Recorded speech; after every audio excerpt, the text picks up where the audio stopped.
एक छोटा सा शांत और साधारण सा गांव था। उसी गांव में एक ब्राह्मण रामस्वरूप अपनी पत्नी के साथ रहते थे। रामस्वरूप जी भगवान श्री राम के परम भक्त थे। दिन भर उनके मुंह से सिया राम ही निकलता था। रामस्वरूप बहुत ही सरल और सीधे स्वभाव के व्यक्ति थे, पर उनके घर की माली हालत ठीक नहीं थी। घर का गुजारा किसी तरह चल रहा था, परंतु रामस्वरूप जी के चेहरे पर जरा भी सिकन नहीं थी।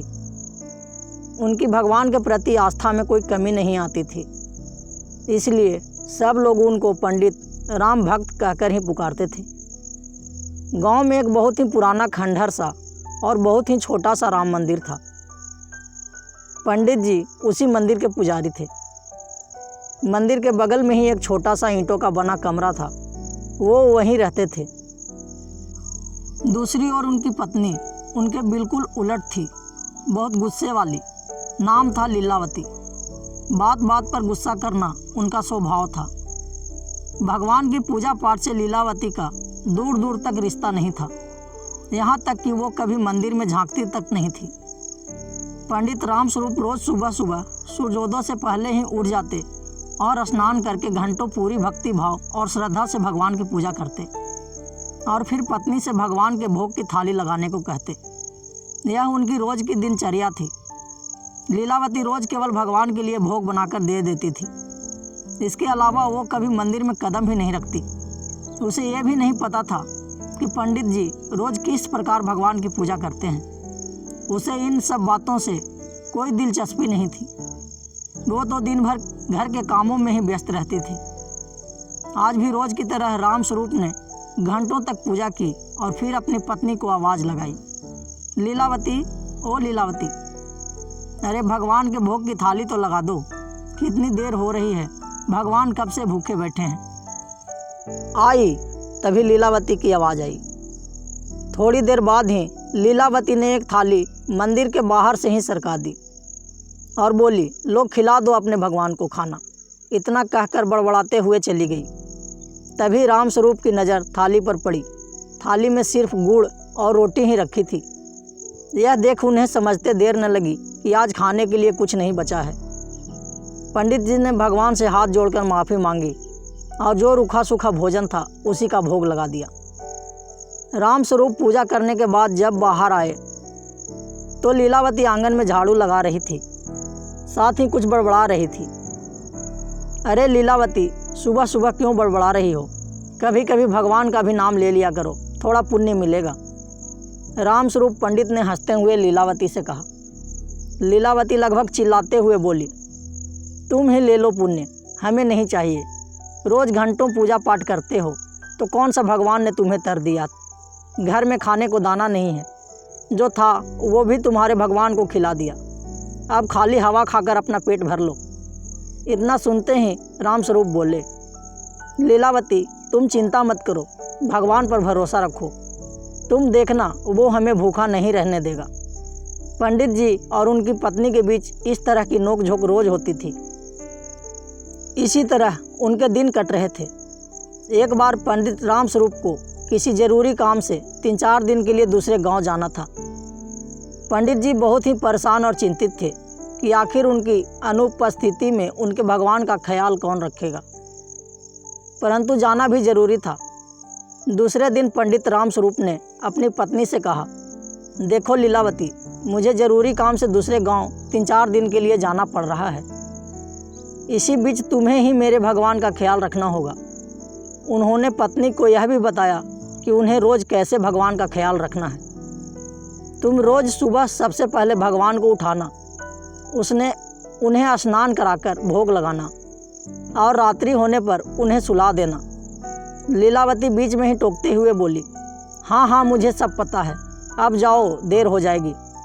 दूसरे दिन लीलावती सुबह सुबह उठकर काम करने लगी। तभी उसे याद आया कि उसे तो भगवान को भी उठाना है।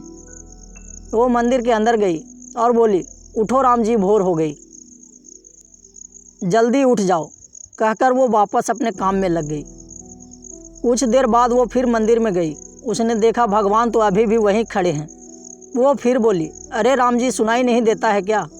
उठो, भोर हो गई है, मुझे और भी बहुत सारा काम करना है। लेकिन फिर भी उसने भगवान में कोई हलचल नहीं देखी। अब तक लीलावती गुस्से में लाल हो चुकी थी। उसने भगवान से कहा, मैं आखिरी बार पूछ रही हूँ, तुम उठते हो या नहीं? लेकिन भगवान अब भी मौन खड़े रहे। अब तो लीलावती का गुस्सा 7वें आसमान पर चढ़ गया था। वो गुस्से में बाहर गई और झाड़ू उठा लाई। भगवान को झाड़ू दिखाते हुए बोली, उठ रहे हो कि नहीं? नहीं तो इसी झाड़ू से तुम्हारी। इतना सुनते ही भगवान राम, सीता माता और लक्ष्मण जी तीनों हाथ जोड़े लीलावती के सामने प्रकट हो गए। उन तीनों को देखकर लीलावती बोली, आ गई ना अकल ठिकाने पर? इसलिए कहते हैं लातों के भूत बातों से नहीं मानते। तभी श्री राम हाथ जोड़कर बोले, माता हमारे लिए क्या आज्ञा है? जाओ कुएं पे जाओ और स्नान कर लो, तब तक मैं भोजन तैयार कर लेती हूँ। और सुनो, अपने वस्त्र भी धो लेना, मेरे पास बहुत काम है। जो आज्ञा माता। कहते हुए श्री राम, माता सीता और लक्ष्मण जी तीनों कुएं की ओर चल दिए। कुछ समय बाद वे वापस आए। तब तक लीलावती खाना बना चुकी थी और उन तीनों का इंतजार कर रही थी। भगवान के आते ही लीलावती ने उन तीनों को भोजन करा दिया और बोली, जाओ अब मंदिर में बैठ जाओ। इसके बाद वो अपने बाकी काम निपटाने लगी। रात हुई तो वो मंदिर में फिर गई और बोली, अरे रात्रि हो गई है, सो जाओ, कब तक खड़े रहोगे? दूसरे दिन भी वह सुबह जब उठाने गई और भगवान 1-2 बार उठाने से नहीं उठे तो वो फिर झाड़ू लेकर आ गई। झाड़ू देखते ही तीनों भगवान प्रकट हो गए और लीलावती के सामने हाथ जोड़कर खड़े हो गए।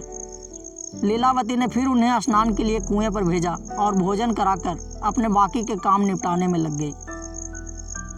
पंडित रामस्वरूप के आने तक वो रोज इसी तरह भगवान की देखभाल करती।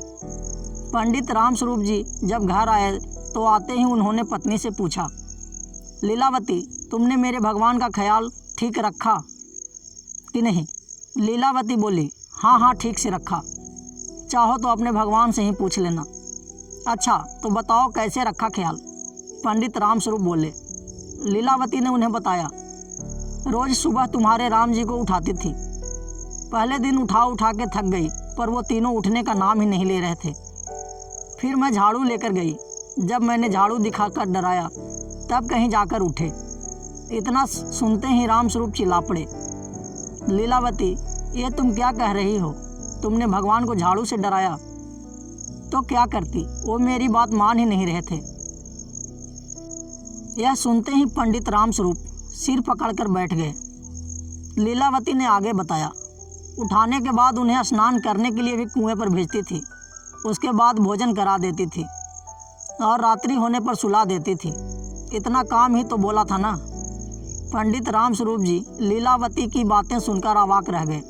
वह सोच रहे थे, लीलावती ये क्या बोले जा रही है? ये पागल तो नहीं हो गई? उन्होंने लीलावती से पूछा, लीलावती तुम्हारी तबीयत तो ठीक है ना? ये तुम क्या बोले जा रही हो? मेरी तबीयत को क्या होना है? मैं बिल्कुल ठीक ठाक हूँ। लीलावती गुस्से में बड़बड़ाई। पंडित जी को अपनी पत्नी की बातों पर जरा भी विश्वास नहीं हो रहा था। वो तुरंत उस जगह गए जहाँ भगवान विराजे थे। पंडित जी ने देखा कि भगवान की मूर्तियाँ की तो वैसे की वैसी ही रखी हुई थी। पंडित जी दौड़कर उस कुएं पर गए जहाँ लीलावती ने तीनों भगवान को स्नान करने भेजा था। जब वो कुएं पर पहुँचे तो उनके आश्चर्य का ठिकाना नहीं रहा। वहाँ टूटी फूटी बाल्टी सोने की बन चुकी थी। बगल में भगवान के वस्त्र रखे थे, वो भी सोने के ढेर में बदल चुके थे। फिर रामस्वरूप भागे भागे उन बर्तनों के पास पहुँचे जिसमें भगवान ने भोजन किया था। सभी बर्तन जिसमें भगवान ने भोजन किया था सोने के बर्तनों में बदल चुके थे।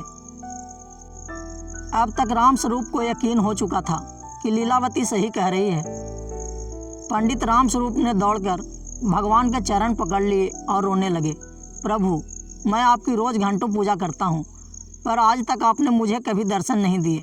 लेकिन लीलावती के एक बार ही सच्चे मन से आपको पुकारने पर आप स्वयं माता सीता लक्ष्मण जी सहित मेरी कुटिया में पधारे।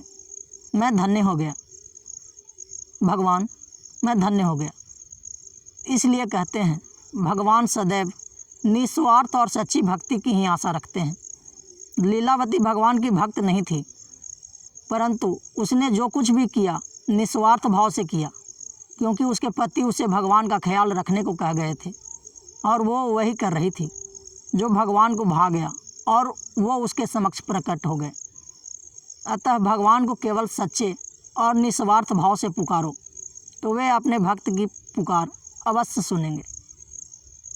ये कहानी आपको कैसी लगी हमें कमेंट बॉक्स में ज़रूर बताएं तथा चैनल को भी सब्सक्राइब करें। धन्यवाद।